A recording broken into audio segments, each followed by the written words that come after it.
Behind Woods நேயர்களுக்கு என்னுடைய அன்பான வணக்கம். எனக்கு ரொம்ப ரொம்ப ரொம்ப சந்தோஷமாக இருக்குது இந்த நாள். ஏன்னா 2 சந்தோஷம் இன்றைக்கி. ஏன்னா என்னோட 50வது படம், அதுக்கான ஒரு ப்ரெஸ் மீட் தான். ஒரு 50வது படம் வந்து சினிமாவில் டச் பண்ணுறது அப்படின்றது ரொம்ப ஒரு கஷ்டமான விஷயம், நிலச்சி நிற்கிறது. அதில் வந்து எனக்கு அந்த 50வது படத்தோட பெயர் அமைஞ்சிச்சு பாருங்கள், 9ல் குருன்னு.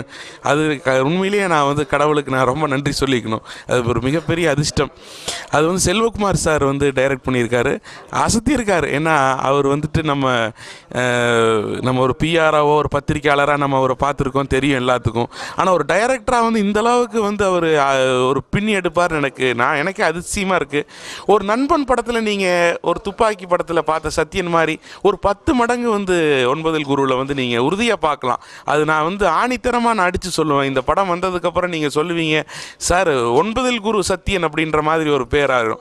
ஏன்னா அந்தளவுக்கு வந்து எங்கிட்ட இருக்கிற ஹியூமரை வந்து முழு மடங்கு அதை வந்து ஒரு யூட்டிலைஸ் பண்ண ஒரு டைரக்டர் நம்ம செல்வகுமார் சார் நான் பெருமையாக சொல்லிக்குவேன்.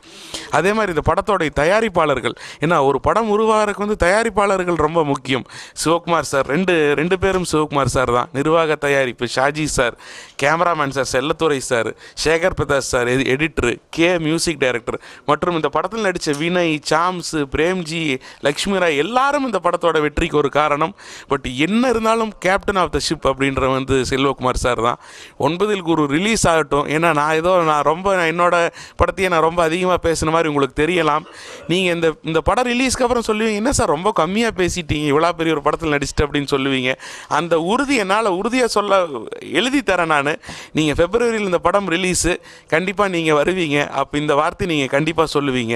இந்த மாதிரி ஒரு டைமில் பத்திரிகை ஆசிரியர்கள், பத்திரிகை நண்பர்கள், டிவி, தொலைக்காட்சி இவங்களோட சப்போர்ட்டில் எனக்கு ரொம்ப வேணும். நீங்கள் இருந்து என்னை 50 படம் டச் பண்ணியிருக்கேன். இன்னும் நான் 100 படம் 150 படம் டச் பண்ணுறதுக்கு உங்களோட ஒரு அன்பு எனக்கு என்றைக்கும் தேவை. கண்டிப்பாக அது கிடைக்கும்ன்ற நம்பிக்கை எனக்கு இருக்குது. நன்றி, வணக்கம். எல்லாருமே அவங்களால என்ன முடியுமோ உண்மையிலே இந்த படத்துக்கு ஒரு நல்ல பாசிட்டிவான செய்திகளும் விஷயங்கள், நல்ல ஒரு எக்ஸ்பெக்டேஷனுக்குள்ள படம் நீட்டு நிறைய எழுதிக்கிட்டு இருக்கீங்க. அதுதான் இப்போ அந்த ப்ரொடியூசர்ஸ்க்கு அவ்வளோ பெரிய ஒரு பலமாக அவங்க 3 பேர் போட்டி போட்டுட்ருக்காங்க, பெரிய கம்பெனி இந்த படத்தை வாங்குறதுக்கு. அந்த அளவுக்கு ஒரு படத்துக்கு நீங்கள் கொடுத்துருக்கீங்க. ஏன்னா ஒரு பத்திரிகையாளர் தானே, நம்ம ஆளு தானே அப்படின்னு நினைக்காம என்ன ஒரு டெக்னீஷியனாக நினச்சி இதில் எழுதியிருக்கீங்க. உண்மையிலே குமுதமாக இருக்கட்டும், பெரிய பத்திரிகைகள் முதல் எல்லா பத்திரிகைகளும், சின்ன ஒரு பத்திரிகைகள் முதல் எல்லாருமே ஒரு நம்ம ஆளு அப்படின்னு இல்லாமல் அவருக்கு என்ன செய்யணும்னு உண்மையிலே நினச்சி பண்ணியிருக்கீங்க. தந்தி எல்லாரும், அண்ணன் தேவிமணி, எல்லாம் இங்கே இருக்க எல்லாரும், இங்கே வராதவங்க கூட என்னை வந்து ஒரு உண்மையிலே அவங்க நல்லா வரணும்னு நினச்சிட்டு ஏதோ பண்ணியிருக்காங்க. ஆனால் நான் அதுக்கு துரோகம் பண்ணாமல் படத்தையும் ரொம்ப முடிஞ்ச அளவுக்கு நான் போராடி இருக்கேன். ஏன்னா ஒரு 6 மாதம் நான் வீட்டுக்கும் போகல, இங்கேயும் போகல, யாருக்கு பற்றியும் பார்க்கல. இந்த படத்துக்காக நான் உழைச்சிருக்கேன். அது நீங்கள் படம் பார்க்கும்போது கண்டிப்பாக கூப்பிட்டு எல்லாருமே சொல்லுவீங்க உண்மையிலே பண்ணியிருக்கீங்க அப்படின்ட்டு. இது எதுக்குன்னாக்கி இப்போ இன்னைக்கு கேட்டது எதுக்குன்னாக்கி சார், திடீர்னு ஒரு நாள் இந்த டப்பிங் வந்திருந்தார் சத்யன் சார். பேசிகிட்டே இருக்கும்போது திடீர்னு என்ன சொன்னார், சார் எனக்கு 50வது படம் 9ல் குரு அப்படின்னாரு. எனக்கே ஆச்சரியமாகி போச்சு. ஏன்னா 49 படம் நண்பன் துப்பாக்கி நல்லா ஓடி இருக்குது. கரெக்டாக 50வது படம் 9ல் குரு அப்படின்ட்டு, 9ல் குருனாலே ரொம்ப நல்லா இதுப்பாங்க. அதுவும் 50வது படம் 9ல் குருங்கும்போது அவருக்கு டைமிங்க நம்ம டைமிங்கானு தெரியல. அது ரொம்ப எனக்கு சந்தோஷமாக இருந்தது. அவர் இந்த டைமில் வந்து ரொம்ப ஒரு, அதாவது அவங்க அப்பா எல்லாருக்குமே தெரியும், இண்டஸ்ட்ரியிலேருந்து சின்ன தம்பி பெரிய தம்பி படம் எடுத்து எல்லாருக்கும் ஒரு தெரிஞ்ச ஒரு நல்ல ப்ரொடியூசருடைய பையன். ரொம்ப ஒழுக்கம்னா அப்படி ஒரு ஒழுக்கமான பையன். அவருடைய 50வது படம் நம்ம பண்ணுறோன்னா அப்போ பத்திரிகையாளர்கிட்ட சொல்லணும் சார் அப்படின்னா உடனே பாபு சார்கிட்ட சொல்லி உடனே மீட் பண்ணணும். இந்த படத்தை பொறுத்த மட்டும் சார், வினய் சார் நல்லா பண்ணியிருக்காரு ஹீரோ. ஆனால் அது கூட பிரேம்ஜி சார் பண்ணியிருக்காரு, செய்திருக்காரு. ஆனால் எல்லார்த்தையும் ஒரு ஓவர் டேக் பண்ணி எல்லா கேரக்டரையும் அடிக்கிற மாதிரி ஒரு படம் முழுக்க வந்து அசைத்திருக்காரு.